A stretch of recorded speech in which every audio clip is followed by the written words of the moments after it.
How to post without cropping on Instagram. So hey guys, welcome to my channel, and in this video I'm going to show you that how you can post without cropping on Instagram. So resize your photo and you will have to open the Instagram app, and you can resize your photo to fit the whole picture on the Instagram without cropping. You need to manually resize it and use an image resizing tool like Capwing to resize your photos to the recommended size of the 1080 pixels wide by 1350 pixels tall.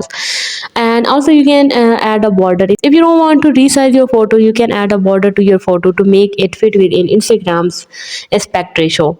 And you can use the third party apps. So please note that the Instagram imposes a maximum 4.5 aspect ratio limit on all images post, and that means if your image is taller or the wider than that, like portrait photos or the landscape photos, Instagram will automatically resize the image by cropping it to fit those dimensions. So hope you guys like my video, and please consider showing your support by commenting, liking, sharing and subscribing to my channel for more valuable content in the future.